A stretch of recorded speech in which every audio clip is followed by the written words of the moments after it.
um atentado em Washington, D.C., um ataque que levou a óbito 2 funcionários da Embaixada de Israel nos Estados Unidos. Um crime cujo perpetrador depois gritou Palestina livre, Free Palestine. É dito pelos observadores que ele gritou. A gente vai para os detalhes do caso e a gente vai passar também sobre como isso repercute internacionalmente, as reações de líderes globais e o cenário delicado no qual isso acontece. O ataque antissemita em Washington matou então na noite de ontem a queima-roupa 2 jovens funcionários da Embaixada de Israel nos Estados Unidos. A imagem que a gente tem aqui ao lado deles dois, em um evento entre Israel e os Estados Unidos. Eram Yaron Lischinsky e Sarah Milgram, que participavam de um evento do Comitê Judaico-Americano no Museu Judaico, melhor dizendo, da capital. Eles foram baleados ao sair do museu. As testemunhas contam que ouviram entre 10 e 15 tiros. O atirador foi preso e identificado como Elias Rodrigues. De 30 anos, ele é natural da cidade de Chicago, nos Estados Unidos. Pamela Smith, que é a chefe da Polícia Metropolitana, a Polícia de Washington, informou que ele agiu sozinho. Depois dos disparos, a história é a seguinte. Ele chegou a entrar nesse museu, baleou eles na saída do museu, depois entrou no museu, conversou com as pessoas que estavam lá dentro. As pessoas disseram que ele estava muito agitado, poderia ser pelos tiros que foram ouvidos lá fora, não sabiam que ele tinha disparado os tiros. Então uma das pessoas que estava ali perguntou para ele, como é que você está? Você está agitado? Você está gostando do museu? Ele não sabia que tipo de museu era. E aí ele disse, fiz isso por Gaza. Em seguida ele foi detido pelos seguranças e gritou Palestina, Palestina livre.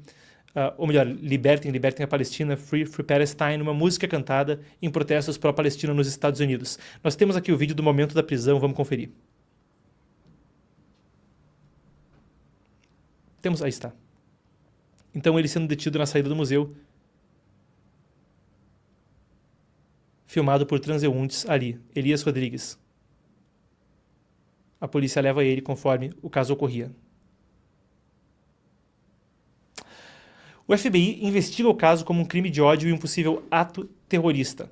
A arma usada foi recuperada no local. A Embaixada de Israel disse estar arrasada com o assassinato dos colegas e afirmou ter plena confiança nas autoridades americanas para responsabilizar o autor. Esse evento tinha vários jovens profissionais judeus que atuam na área de política externa e um dos painéis discutia justamente a questão de soluções humanitárias em Gaza e como levar auxílio humanitário para Gaza. A prefeita de Washington, Muriel Bowser, do Partido Democrata, afirmou que a cidade não vai tolerar esse tipo de violência nem o antissemitismo. A gente tem aqui cenas também do local conforme a coisa ocorria. Vocês veem a polícia ali então em Washington, D.C., fora do museu. Essas são imagens de ontem à noite em Washington, D.C. Com mais informações do caso, a gente traz então quem era o casal que foi assassinado. Quem era o casal que foi assassinado? Yehiel Leiter, o embaixador de Israel nos Estados Unidos, disse à imprensa que eram jovens que planejavam se casar. Yaron havia comprado um anel e planejava pedir a Sarah em casamento na semana que vem em Jerusalém. Eles iam fazer uma viagem para que ele apresentasse ela aos pais. Eles namoravam há 1 ano e meio. Um caso absolutamente trágico para um casal jovem. O homem tinha 28 anos, Yaron Lischinsky. Ele nasceu na Alemanha e se mudou para Israel aos 16 anos. Serviu por 3 anos nas Forças de Defesa de Israel, nas Forças Armadas, e desde 2022 trabalhava no Departamento Político da Embaixada Israelense em Washington. Formado em Relações Internacionais pela Universidade Hebraica, mestrado em Governo, Diplomacia e Estratégia pela Reichman University. Ele dizia ser um defensor dos acordos de Abraão e da cooperação entre israelenses e países árabes por meio do diálogo interreligioso. A outra era uma americana nascida no Kansas. Sarah Milgram, de 26 anos, trabalhava no setor de diplomacia da Embaixada de Israel. Yaron, 28 anos. Sarah Milgram, 26 anos. Ela tinha mestrado em estudos internacionais pela American University, também trabalhava em desenvolvimento sustentável pela Universidade da Paz da ONU. Ela promovia iniciativas de base para a construção da paz entre israelenses e palestinos. E no seu perfil profissional dizia ter paixão pela interseção entre engajamento religioso, meio ambiente e resolução de conflitos. Essas são imagens, então, de Sarah Milgram, 26 anos, morta ontem, dialogando num evento. Na tela se lê mulheres judaicas, mulheres judias, então, na diplomacia. Um caso trágico de um casal jovem prestes a se casar. Eles iam para Jerusalém na semana que vem, então, para uma apresentação. O rapaz apresentaria a moça aos pais. A gente tem a reação de alguns dos líderes globais.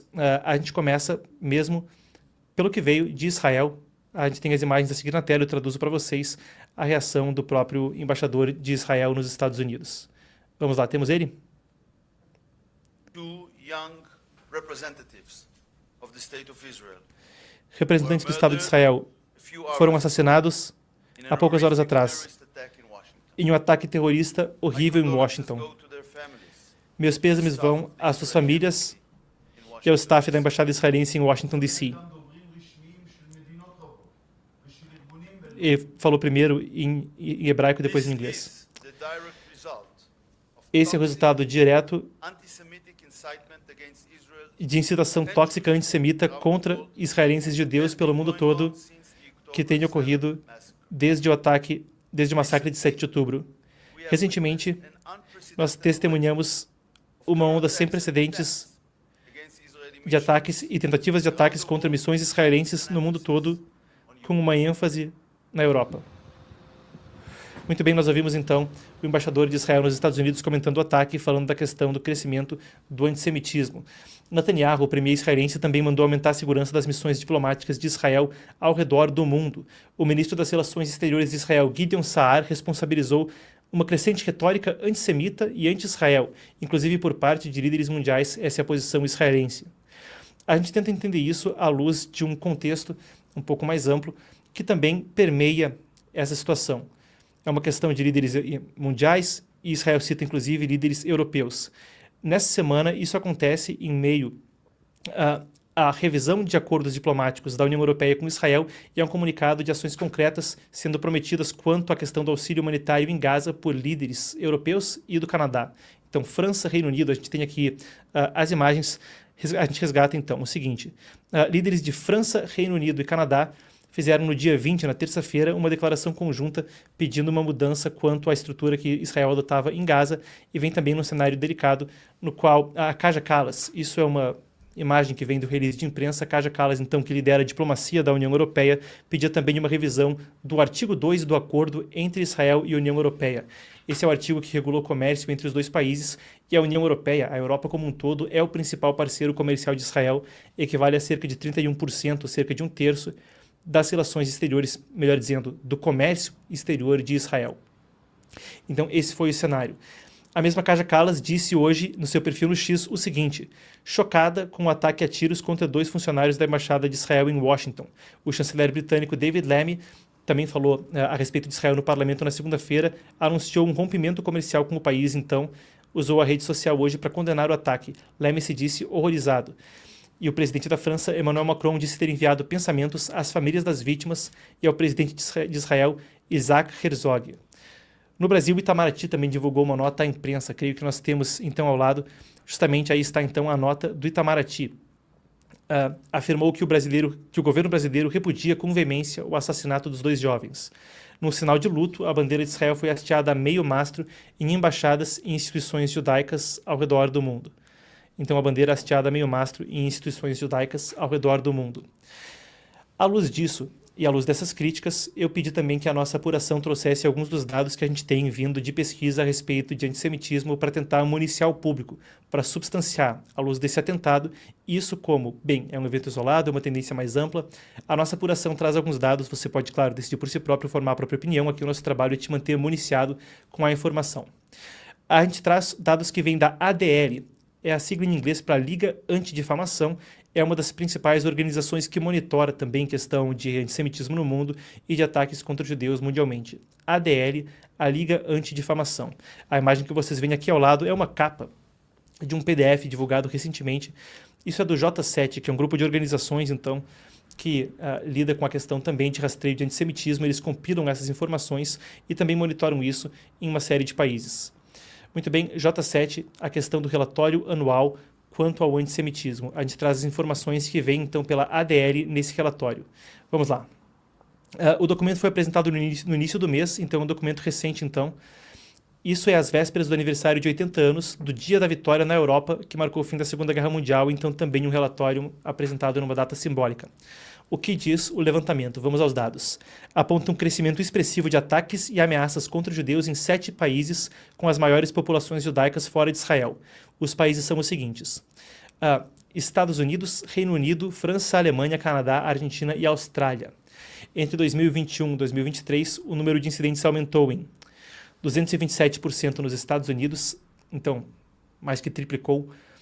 quase triplicou na França, 185%, 83% no Canadá, 82% no Reino Unido, 75% na Alemanha, 23% na Argentina e 11% na Austrália. O relatório também fala de números absolutos, mas de números proporcionais também. Quer dizer, proporcionalmente ao tamanho do país, a quantidade de judeus que há ali, a quantidade de ataques. Na Alemanha existe um ponto fora da curva, 38 ataques ou ameaças para cada 1.000 judeus, é o que mais tem quando a gente fala em termos proporcionais. Aqui ao lado a gente tem um gráfico também que ajuda a gente a compreender esses números de uma perspectiva mais visual. Na Alemanha, a gente teve esse dado, e na Austrália, em termos proporcionais, o número quadruplicou em apenas um ano quando se fala a cada 1.000 judeus. Nos Estados Unidos, em 2024, foram mais de 9.000 casos de antissemitismo, quase 930%. É um aumento quando a gente pega na série histórica desde 1979, que é quando o ADL começou a monitorar os dados. São mais de 25 ataques por dia ou mais de um ataque por hora. Em 2024, a organização identificou 196 agressões físicas, um aumento de 21% em relação a 2023, então de 23 para 24, além de mais de 2.600 casos de vandalismo e 6.500 episódios de assédio contra judeus. A CONIB, a Confederação Israelita aqui do Brasil, também divulga dados, também contribui para relatórios internacionais e divulga dados quanto à questão aqui no Brasil. Temos aqui na sequência, muito bem, então a CONIB traz os seguintes dados. No Brasil, esse relatório, em parceria com a Federação Israelita de São Paulo, apontou um aumento de 350% nos casos de antissemitismo em 2024, também uma tendência que aumenta desde o 7 de outubro de 2023, que, claro, trouxe o delicado assunto de Israel e da solução de 2 estados novamente, e ainda a questão do terrorismo, novamente ao centro do debate público.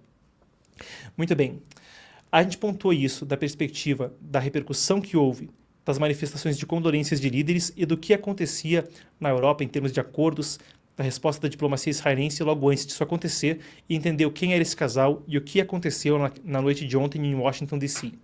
Agora, como vocês veem na capa, a gente fala também a respeito da questão do que acontece em Gaza.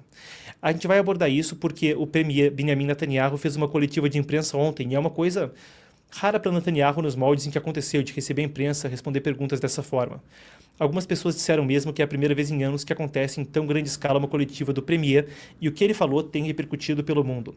Netanyahu falou a respeito de quais seriam os termos, quais seriam as condições para o encerramento da guerra. A gente tem aqui um vídeo, então, de Netanyahu falando na coletiva de imprensa. A coletiva foi em hebraico, mas a gente traz os destaques aqui para vocês na sequência. O que disse Netanyahu na coletiva de imprensa? Com destaque, como eu disse, deu os termos para o encerramento da guerra.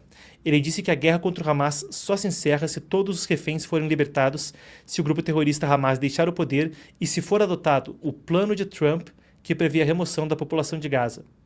A proposta, claro, foi muito rechaçada pela comunidade internacional por uma série de países.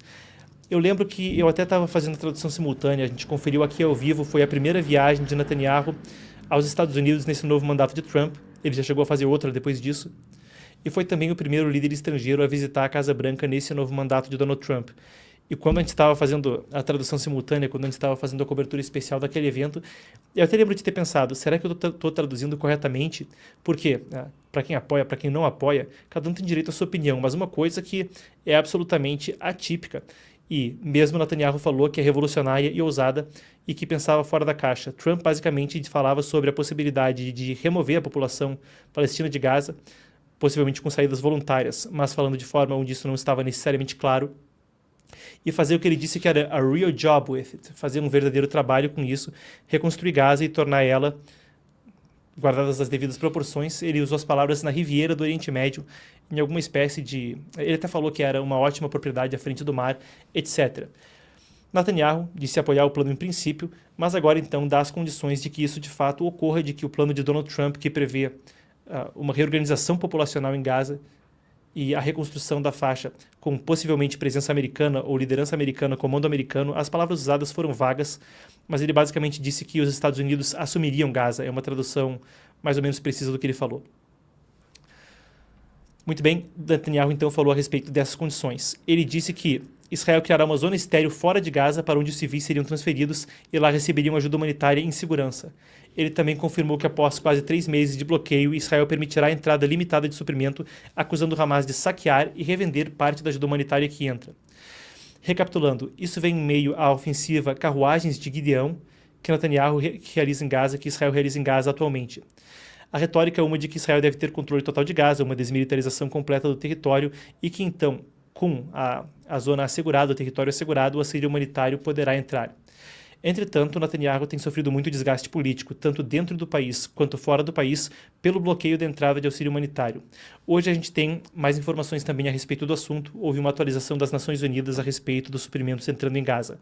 A informação que a gente tem é a seguinte: cerca de 90 caminhões entregaram suprimentos nutricionais, farinha, medicamentos e outras ajudas humanitárias críticas para vários destinos em Gaza, segundo o porta-voz da ONU, Stefan Dujarric, na quinta-feira, hoje, 22 de maio. As palavras dele foram as seguintes: a remessa de ontem é limitada em quantidade e nem de longe suficiente para atender à escala e ao escopo dos 2,1 milhões de pessoas de Gaza. Ele fez um briefing para repórteres hoje mais cedo e falou que a remessa que entra é, como a gente disse, limitada e não suficiente para atender à escala da necessidade humanitária em Gaza. Israel disse que permitiu 100 caminhões transportando alimentos para bebês, equipamentos médicos, na quarta-feira, ontem, 2 dias depois de anunciar o primeiro relaxamento das restrições. O bloqueio a todos os suprimentos começou em março, dizendo que o Hamas estava apreendendo as entregas para os combatentes. O Hamas nega isso. A ONU disse que 1/4 dos 2,3 milhões de pessoas em Gaza estão em risco de fome. Uma situação humanitária e militar que, claro, é delicada, diversas perspectivas sobre o assunto, mas fato é, Netanyahu sofria desgaste, tanto no próprio partido, em termos de pesquisas, etc., antes disso ocorrer. E fica claro, com a sensibilidade que um atentado como esse exige, enquanto a gente tenta dar o contexto e manter o público bem informado, também, claro, o lamento pela perda de vida humana no conflito, no atentado terrorista e em um mundo que, infelizmente, para a gente que trabalha com notícias, nos presenteia todo dia e, de vez em quando, mais e mais, com notícias tristes como a que a gente deu agora.